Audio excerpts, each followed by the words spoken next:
اللہ تعالیٰ نے ہم انسانوں کو بہت مضبوط ایموشنز عطا کیے ہیں. ہم خوش بھی ہوتے ہیں اور جب کوئی ہمارا اپنا اس دنیا سے چلا جاتا ہے تو ہم غم بھی محسوس کرتے ہیں. لیکن کیا جانور بھی اپنے کسی ساتھی کے چلے جانے کا غم مناتے ہیں؟ اس کا جواب یہ ہے کہ سارے جانور نہیں، ایسے صرف کچھ ہی جانور ہیں. اب ہم کسی جانور سے یہ خود تو پوچھ نہیں سکتے، لیکن سائنٹسٹ نے کچھ جانوروں کے بیہیویئر سے یہ بات پتہ لگانے کی کوشش کی ہے. جیسا کہ انڈیا میں ہونے والے ایک ایکسپیریمنٹ میں بندروں کے جھنڈ میں ایک نکلی بندر کا بچہ رکھ دیا گیا. اس کی آنکھوں میں کیمرہ لگا ہوا تھا. جھنڈ کے ایک بندر نے اس کو اٹھایا اور غلطی سے نیچے گرا دیا. اس نے جب دیکھا کہ نیچے گر کر یہ بچہ اٹھا ہی نہیں تو اس بندر کو لگا کہ اس نے غلطی سے اس بچے کو مار دیا ہے.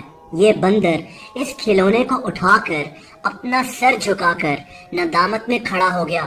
اس کے بعد جھنڈ کے دوسرے بندر بھی اس کھلونے کے ارد گرد اکٹھے ہو گئے. یہ ایک دوسرے کے گلے میں ہاتھ ڈال کر ایسے کھڑے تھے جیسے یہ کوئی سوگ بنا رہے ہو. کچھ بندر تو اپنے بچوں کو گلے بھی لگا رہے تھے. بندروں کے ساتھ ایسا کئی دفعہ دیکھا گیا ہے. دوستو، ہم سب جانتے ہیں کہ بھیڑیا ایک انتہائی وائلڈ جانور ہے. بھیڑیے ہمیشہ ایک جھنڈ میں رہتے ہیں. ان کے قبیلے ہوتے ہیں اور ہر قبیلے کا ایک سردار ہوتا ہے. دیکھا یہ گیا ہے کہ بھیڑیوں کے جھنڈ میں جب کسی بھیڑیے کی موت ہو جاتی ہے تو یہ ایک الگ طریقے سے اس کا غم مناتے ہیں. بھیڑیے کئی ہفتوں تک عجیب قسم کی آوازیں نکالتے ہیں جو پہلے کبھی سنی نہیں گئی ہوتی.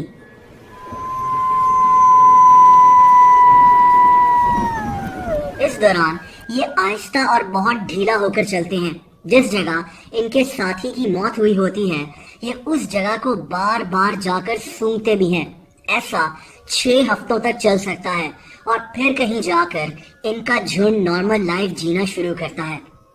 کوے اپنے کسی ساتھی کے مرنے پر اس کے ارد گرد جمع ہو کر شور مچانا شروع ہو جاتے ہیں. امریکن ریسرچر کیلی سوئفٹ کووں پر ریسرچ کرتی ہے. اس نے کووں پر ایک ایکسپیریمنٹ کیا. یہ ایک پارک میں گئی اور وہاں کووں کو مونگ پھلی کھلاتی رہی. اگلے دن یہ اسی جگہ ایک ماسک پہن کر چلی گئی. اس کے ہاتھ میں ایک کوے کی لاش تھی. اس نے اس لاش کو انہی کووں کے سامنے رکھ دیا جن کو یہ مونگ پھلی کھلاتی تھی. کوے اس کے ہاتھ میں اپنے ایک ساتھی کی لاش دیکھ کر زور زور سے چلانے لگے. کیلی کے مطابق یہ کوے اپنے آس پاس کے ساتھیوں کو خطرے کی وارننگ دے رہے تھے. اس کے اگلے دن کیلی ماسک کے بغیر ایک بار پھر سے اسی جگہ پر گئی. اس نے کووں کو پھر سے مونگ پھلی کھلائی. اس دفعہ کووں نے تھوڑی گھبراہٹ کے ساتھ مونگ پھلی اٹھا لی. اس سے اگلے دن جب کیلی وہی ماسک پہن کر دوبارہ اس جگہ پر گئی تو کوے اس کو پہچان گئے کہ یہ وہی عورت ہے جس کے ہاتھ میں ان کے ساتھی کی لاش تھی. انہوں نے پھر سے شور مچانا شروع کر دیا اور اکٹھے ہو گئے جیسے یہ کیلی کو یہاں سے بھگانا چاہتے ہوں. کیلی نے یہی ایکسپیریمنٹ کبوتروں کے ساتھ بھی کیا تھا لیکن کبوتروں کو کوئی فکر نہیں تھی.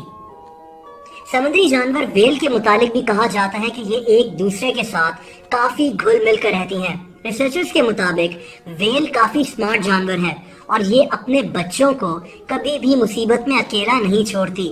کافی دفعہ دیکھا گیا ہے کہ اگر ویل کا بچہ مر جائے تو یہ اپنے بچے کو منہ میں اٹھا کر سمندر کے اندر تیرتی رہتی ہے جیسے یہ رو رہی ہو.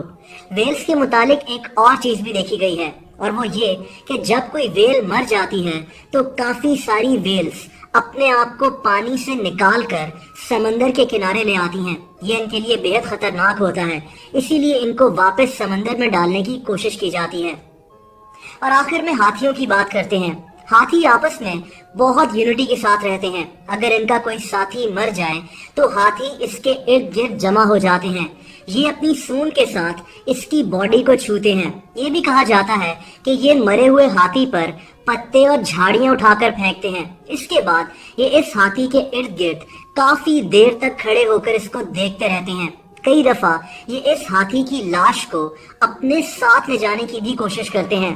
یہ بھی کہا جاتا ہے کہ ہاتھی اپنے مرنے والے ساتھی کی لاش کے پاس بار بار واپس آتے ہیں.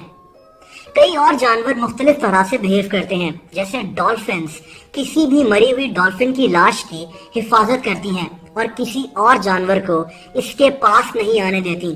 چمپینزی اپنے مرے ہوئے ساتھی کو دیکھ کر کئی دنوں تک چپ چاپ رہتے ہیں.